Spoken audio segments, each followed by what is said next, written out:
Hello guys, good morning, welcome to my mini vlog है। अनि आज चाहिँ हाम्रो यहाँ दादा जाँदैछ है।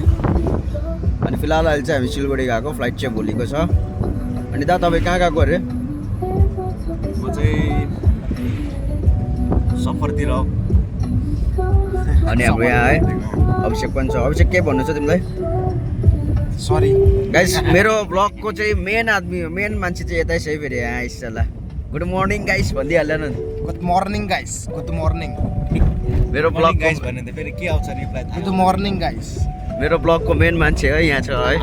अनि यता चाहिँ हाम्रो गुरुजी हुनुहुन्छ है। यता हाम्रो गोरे दाई हुनुहुन्छ, विनोद है यहाँ आइसला। अनि यता हुनुहुन्छ हाम्रो काकी कत्रो अन्न निकाल्यो है। अनि अहिले हामी चाहिँ फिलहाल कहाँ पुग्यौँ भने हामी अहिले 27 माइल भन्दा 29 माइल पुगेछौँ है। सिलगढी पुग्दा ओर्दा बेलुका हुन्छ होला। अस्ति यहाँ रोकेको होइन विनोद दा तपाईँले? चिया खानु लागि, सिँगडा खानु लागि। अनि मेरो चाहिँ 16 तारिकको छ फ्लाइट है। अनि 16 तारिक जाने म चाहिँ जाने भने चाहिँ दाजुभाइ सँगै भनेको थियो, तर सँगै जानु पाएन। अब अलग अलग जानुपर्छ, काम पनि अलग अलगै हो। अहिले डल्लै छ हौ किन? अनि तपाईँहरू सिलगढी जाँदाखेरि सुन्तला किन्नुपर्ने चाहिँ यो तातिर पाउँछ सुन्तलाहरू चाहिँ है। दामी दामी बहिनीहरू छ यहाँ चाहिँ सुन्तला बेच्नेहरू है। जग्गाको नाम पनि भन्दै जग्गाको नाम चाहिँ 29 माइल। यहाँ अलिक भत्केको बाटोको त्यहाँनिर सुन्तला चाहिँ यता पाउँछ है। अनि टिस्टाको चाहिँ भ्यू हेर्नु सक्नुहुन्छ तपाईँहरूले होइन, कस्तो छ अहिले। बेला बेला चाहिँ अब यहाँ चाहिँ टिस्टा चाहिँ एकदम पक्ला हुन्छ क्या हामीलाई। अब हामीदेखि अब ब्रेकअप हुन्छ टिस्टाको चाहिँ हो। ऊ बाँदर पनि रहेछ, हनुमान, आम्बो। टिस्टाको हालत यही, कहिले कहिले चाहिँ अब पक्ला हुन्छ टिस्टा चाहिँ है। हामीसँग ब्रेकअप गर्नु खोज्छ टिस्टाले चाहिँ। टिस्टा माथिको भ्यू चाहिँ यस्तो छ है।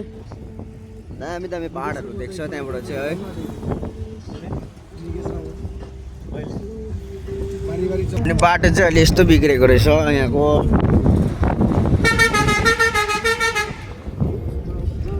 यो चाहिँ पछाडिबाट प्यापा प्यापा प्यापा प्यापा बनाउँदैछ बसले है।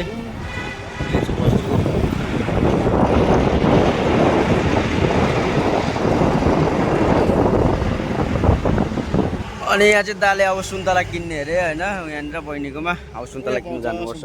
सुन्तला चाहिँ यहाँ पाउँदो रहेछ है यहाँको। हामी तर सिलगढी जाँदा जहिले पनि यतैबाट लिएर जान्छ सुन्तलाहरू चाहिँ।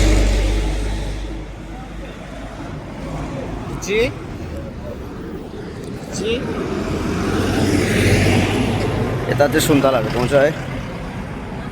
यता चाहिँ हाम्रो बहिनीले बेच्छ सुन्तला। बहिनी त लजायो सुन्तला बेच्दाखेरि है, लुक्यो। हेलो हाई गर न, बेलुका ब्लगमा हेर्नु मेरो। यसको प्राइस चाहिँ कति अरे? 100 रुपियाँ। कति पिस हुन्छ यसमा? 10 पिस हुन्छ। यसको चाहिँ 100 अरे। अलिक सानो सानो रहेछ तर मिठो हुन्छ, गुलियो है यहाँको सुन्तला चाहिँ। सो गाइस, अहिले चाहिँ मलाई यहाँ बिचमा चेप्टायो मुला सागले है। छेउमा बस्दै रह्यो मुला साग। अनि मलाई बिचमा चेप्टायो। अब चाहिँ म बनाउन सक्दिनँ ब्लग, भरे सिलगढी पुगेर बनाउँछु। By by guys.